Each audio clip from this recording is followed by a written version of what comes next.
Recognizing the system of the Dajjal. Before we get started, let's clarify a few things. First, the Dajjal is a person. He is not a system. However, there is a system which is paving the way for his arrival.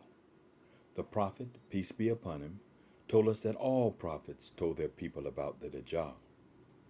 So the seeds of his system, or some minor aspects of his system, may have been planted a long time ago. Understand that through the ages, people and places change names. Sometimes the change is due to new leadership or other reasons such as a conquest or a change in function. So don't expect that the Yajuj and Majuj will be called by those names. Today, they could be the deep state or neocons, globalists or Zionists or even MAGA.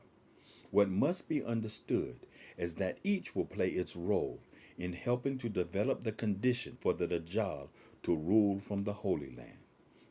As different groups assume control, their policies and locations, ideologies and behaviors change slightly according to what advances their cause. However, each group has a DNA which they can't continuously hide, which will identify them even if they wear masks or alter their fingerprints. We must develop the ability to distinguish them by that DNA. The system of the Dajjal has many characteristics, but two main ones. Like him, they are liars and deceivers.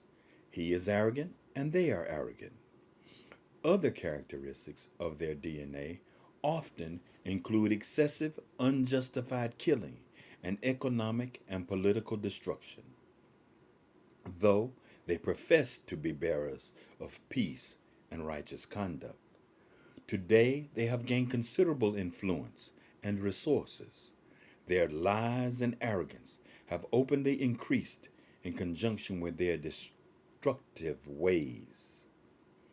That's how a clear genocide can be denied and sexual assaults of certain men and women be filmed and justified. In addition, because the people of faith have not done their parts, it has helped to increase their lies and arrogance. When you don't follow the precepts of the Quran and Sunnah and don't continue to learn about the wonders of the book, then you can easily be fooled and led by this system to do its bidding, which ultimately is his bidding.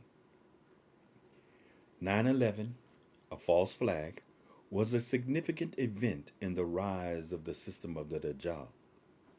Note, the Quran is complete in its teachings of Islam, and its clear verses are the heart of the religion.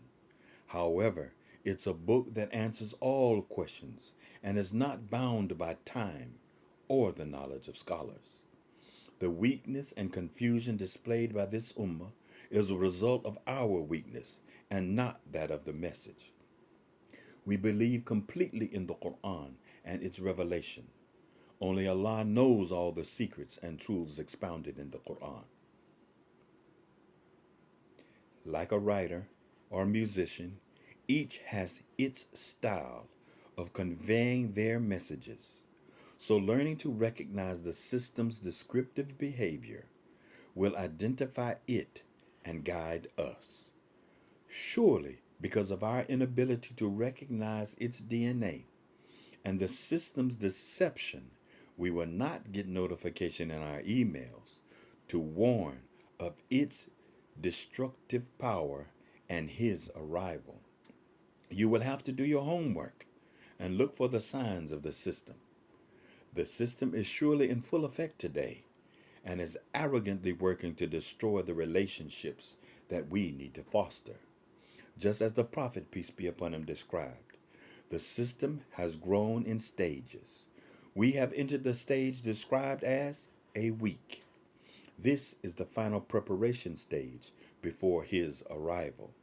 Each of these stages maintain the basic ingredients of deceit and arrogance. The Prophet, peace be upon him, said, the Dajjal will come with two rivers, But he is a deceiver. So his river of cool water is really a fire, and his river of fire is cool water. Many of the Ummah have jumped into his river, which appears to be cool water. Let's set the record straight. The doers of evil, such as the Yajuj and Majuj, or neocons, or Zionists, or globalists, or whatever label you choose to give them, must follow the same earthly rules as the rest of humanity, meaning their increase is not because they are trapped in caves and have relations like rabbits or nest like cockroaches, then scurry across the kitchen floor when the light is turned on. They become numerous because people follow them, accepting their ways of life and thinking, and laws of halal and haram. This makes those individuals join their ranks. If 100 years ago we asked the question, what is a woman? People would have thought you were crazy for just asking the question. Now people, especially women, even if their hearts know the truth, give a vague or politically correct answer. This response shows that they have become part of this delusional insanity.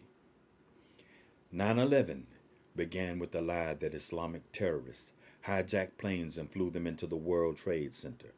Subsequently, the steel frame of those buildings melted from jet fuel, causing the buildings to collapse. Everyone who was flown on an airplane should realize that jet fuel does not burn hot enough to melt steel engines. This act was used to start the war on terror and to signify the transition to the next stage in the system of the Dajjal. The war with Iraq also has the DNA of the system.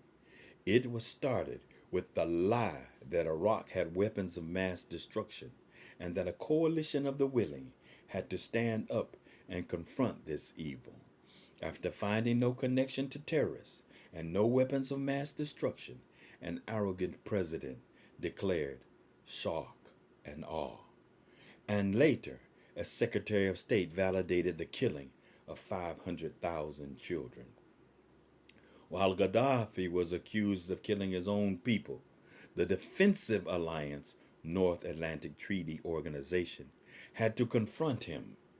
The DNA was once again on display as this defensive alliance went to Africa to attack his country, and then Secretary of State Hillary Clinton laughed and said, "We came, we saw, he died." Lies and arrogance seep from the pores like sweat on a hot, muggy Atlanta day. Recently, the U.S. president started a war on drug traffickers from Venezuela to the U.S.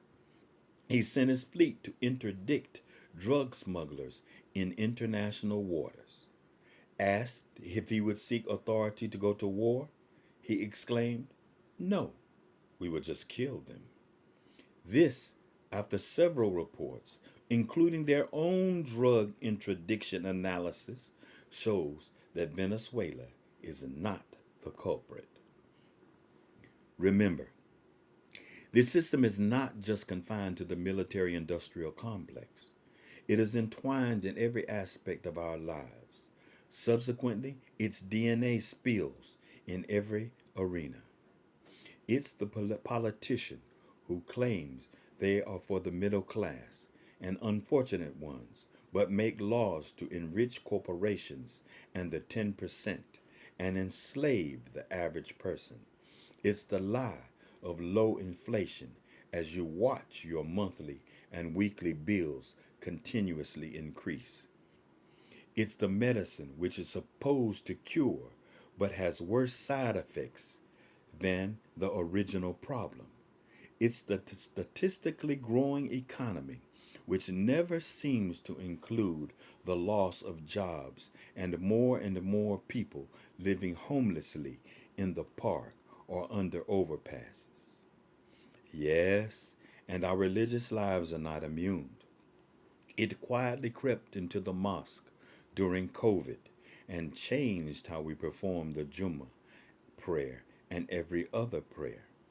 It captured the minds of innocent young Muslims, urging them to kill and perform heinous acts that were recognized as evil, even to the disbelieving heart. It inspired reputable scholars to advise Muslims to commit shirk and vote for the President of Peace. The lie precedes the liar, and this DNA is not difficult to spot, but it requires eyes that can see, and ears that listen, and hearts which cry for the application of truth. The system of the Dajjal seeks ultimate control. Just wait until it institutes digital IDs and digital money.